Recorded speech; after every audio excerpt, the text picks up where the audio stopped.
Can I ask a question? This would be for everybody to think about, and people online as well.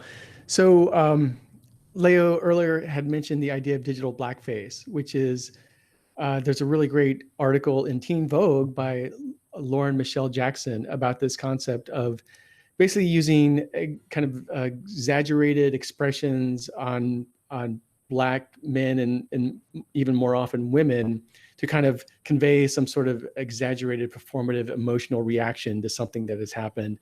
And scholars call it digital blackface because it harkens back to earlier traditions of literal blackface, of minstrelsy. That's a tough word. And just relying on stereotypes and everything. So I often teach this article and we have these discussions, and the question that comes up a lot is it ever okay to use digital blackface? What if I'm in a group chat and no one's going to take it the wrong way, no one's going to be offended?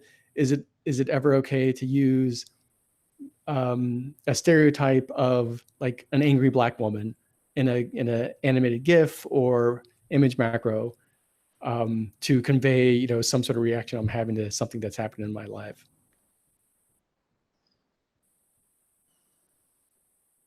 Well, I feel like this also really goes back to like what the author was talking about in that piece and this idea of the emotional outsourcing, right? So I think that there's a difference between using an image that's like not like at any point that you're using an image that's not your body, like returning to the dialogue, I guess, that Leo had started with us about this idea of controlling the narrative of the moment. Anytime you're using an image of a body that's not your body, you're controlling the narrative of that body in this meme, right? And I think that already is like the start of where things start to be kind of shady. And I liked the commentary that people were starting in the meme and greed activity, where we were talking about the difference between controlling the narrative on an animal's body versus on a person's body.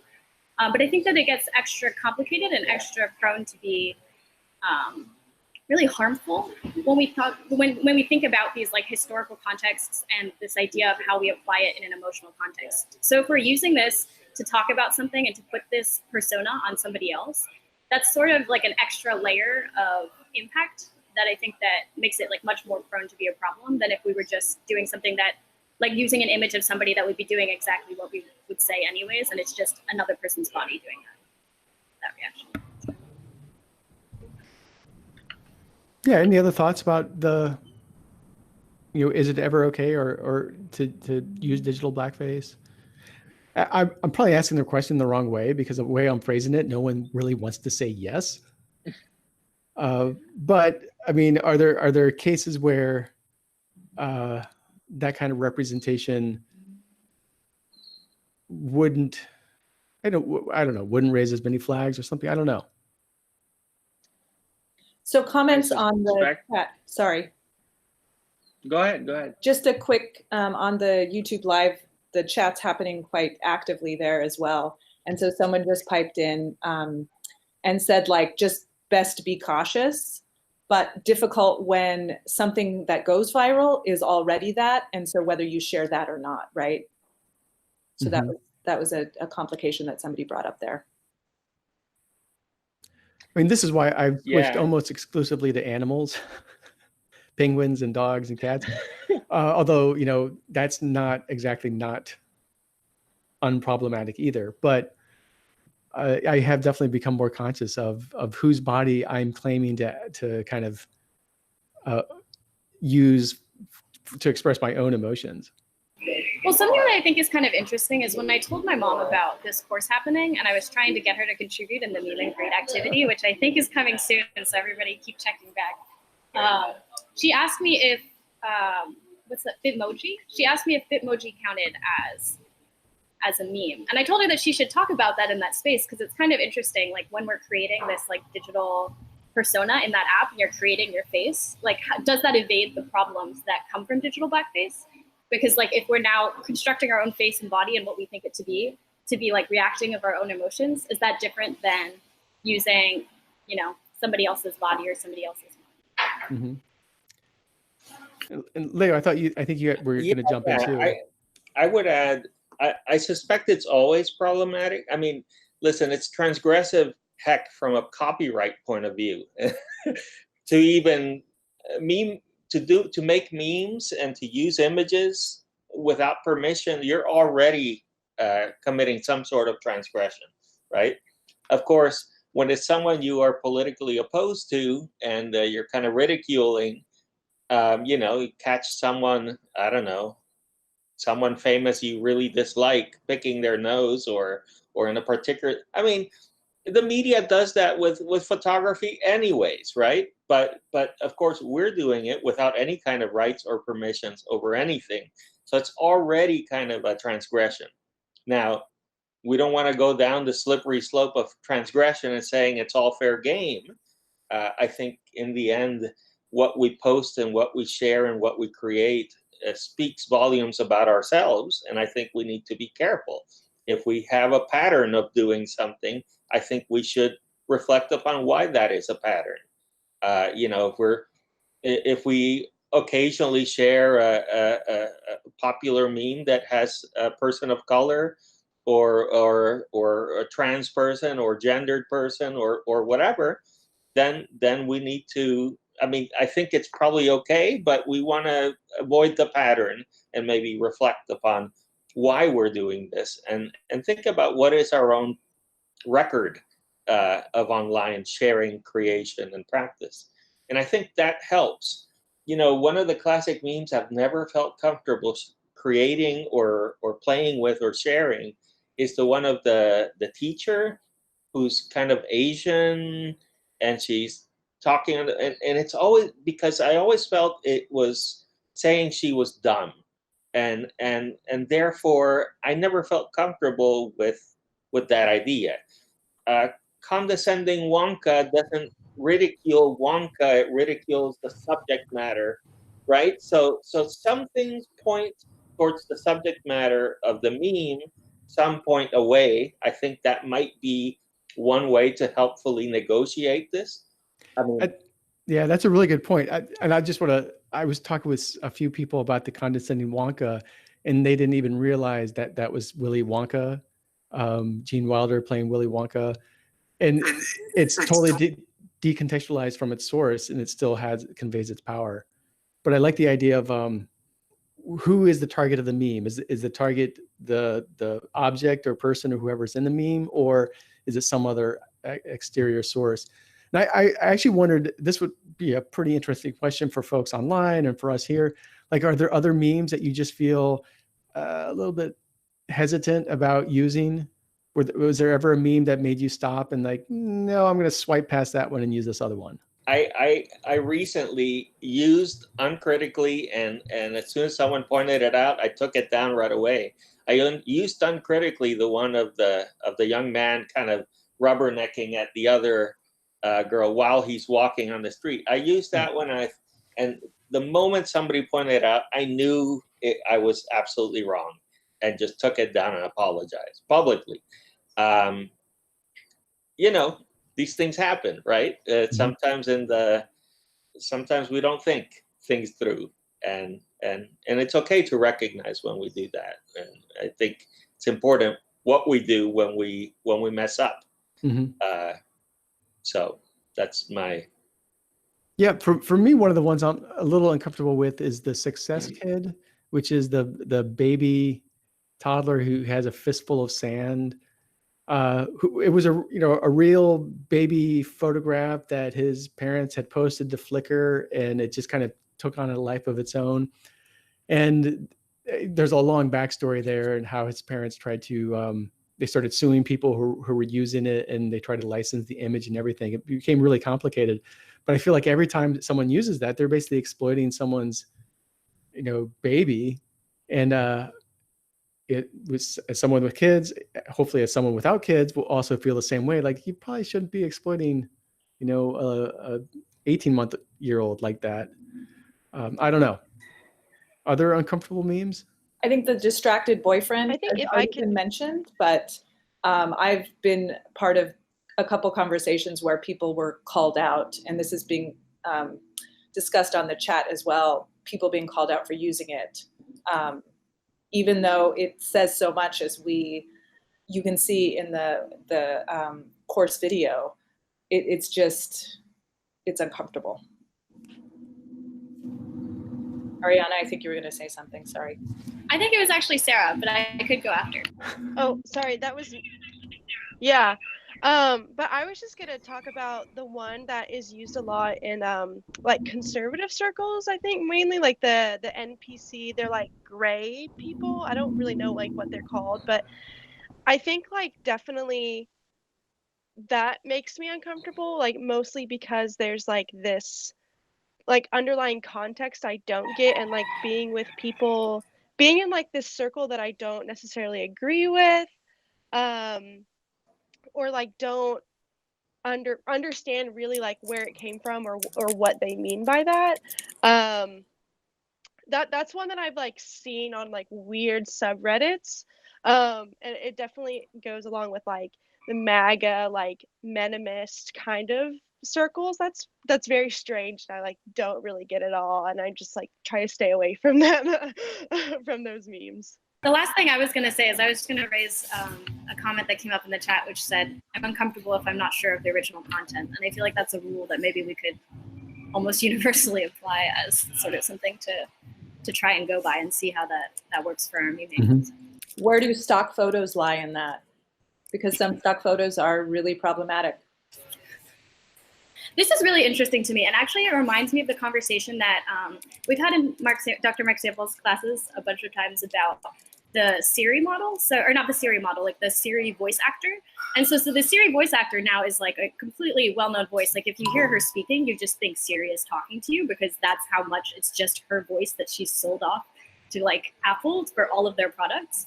And it really reminds me of that question, because it's like, at what point is like becoming a stock photo model, like consenting to have your body narrated in whatever way anybody on the internet ever wants?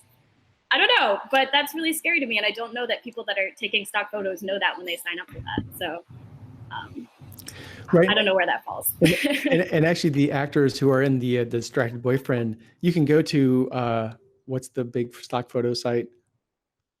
Stockphotos.com, whatever. You can go there and you can see them. They're in like literally tens of dozens of photographs, reenacting different dramatic scenarios. So you could,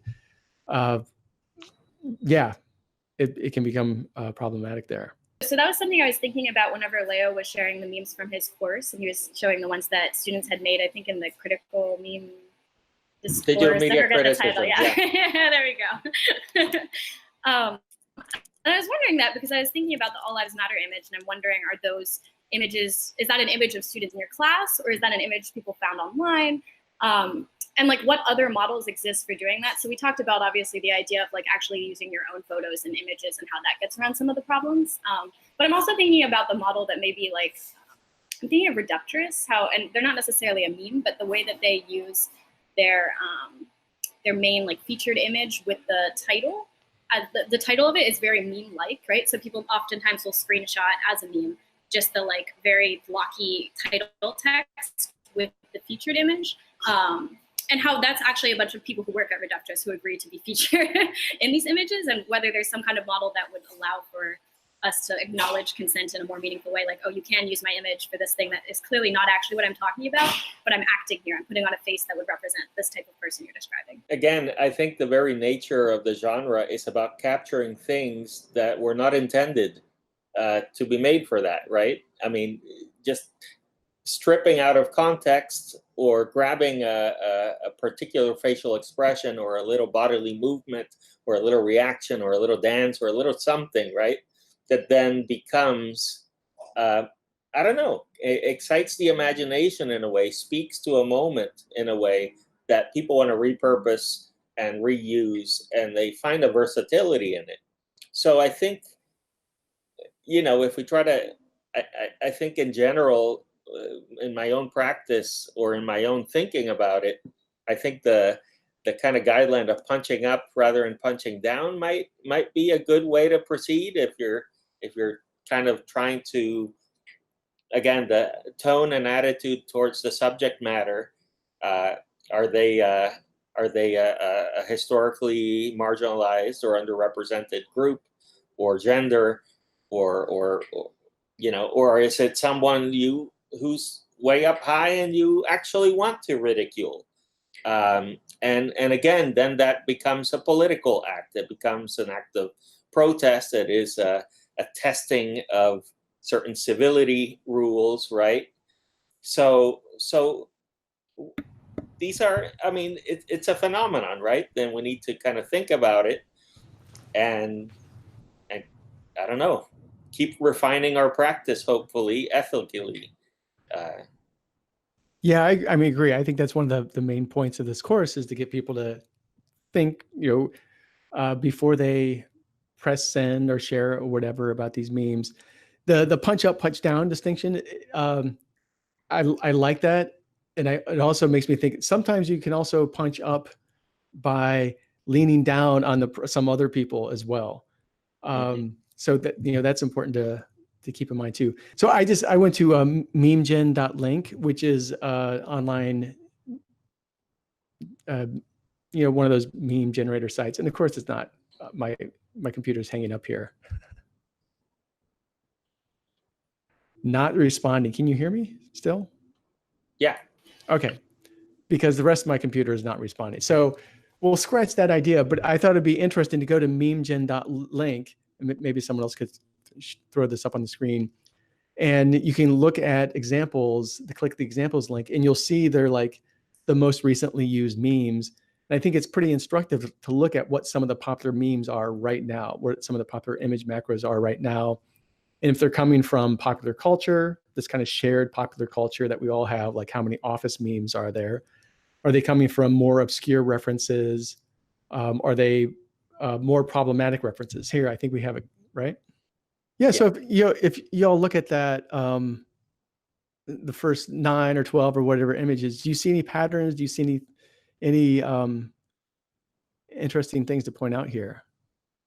Notice the on the top right corner, we have something that kind of points at an image of a low socioeconomic kind of white man by a truck. The first one on the left-hand corner, it's a bad expression, but you could almost read disability onto it, or you could almost read, again, maybe mental disability. I mean, I have less problems with the aliens one, for instance, because it's a defining moment in a kind of broadcast performance, right? So, in Star Wars, I mean, things that were actually made for public consumption, I feel are pretty fair game. And, I have less of a problem sharing that, even though it's a copyright violation. But at least you're not appropriating someone's personal imagery. Right? Fair use, man. Fair use. Yes, exactly. What do others think about some of these images here? I mean, some of them, you'll recognize. Some of them might not be as familiar. I think that the Kermit one is very interesting, especially I don't know, I think it's used a lot with people my age, but I also don't know how often, we kind of mentioned this earlier, but how often do people watch the Muppets? Not very often, but everyone knows this Kermit drinking tea meme, and it is so good. So just wanted to add that in there. I think that meme falls into the category of the wholesome memes. I mean, there's this whole category of wholesome memes that are kind of meant to be uplifting, and Kermit always does that. That's mostly what people were sharing yesterday in Meme and Greet. I think will probably be categorized as wholesome. We need meaner people to join the class. I think it's, even though Kermit is a very wholesome one, I think it's used a lot of times in a very kind of not necessarily negative, but almost sassy context. Yeah, snarky. Yeah. So even though he's a very wholesome kind of character, it's kind of been twisted into making fun of somebody else. Right, and I think that the Kermit meme, the one that we were looking at, there are different Kermit memes, but the one we were looking at is also very clearly referencing this African American vernacular English of spilling the tea, or anything like that. And I think it's interesting when we have the conversation around digital blackface and digital minstrelsy, how that carries over to the language and the vernacular we're using too, right? So is that something that we're taking from a context and putting in our own context, or is that something that isn't using the body of somebody else again? You know what I mean? Like, I'm curious where this falls into this conversation, especially seeing a lot of people on Twitter talking about like the use of these like African-American vernacular English like phrases, right? And like where that falls in like common use and where we don't credit or do credit the use of and the development of different types of common language now. You know, it's interesting, like building on the idea of blackface, digital blackface. I don't think we really realize how baked into popular culture blackface is. You know, Mickey Mouse is based on a minstrel figure. If you look at Mickey closely, especially the early images, the Cat in the Hat from Dr. Seuss, also based on a minstrel figure. So these are images that we grow up with. They're kind of like it's been normalized. We don't think about their roots in racist stereotypes from the Jim Crow era and later. And I just wondered, like, I'm just going to throw this out there because I know we're about to leave, and I can do this, drop the bomb, and we'll avoid the consequences. Is Kermit actually a kind of blackface figure? When you think about the performance that he does, he plays a banjo memorably, which is associated with rural African American culture. I don't know. Have we all been using the Kermit meme and using digital blackface and not even knowing it?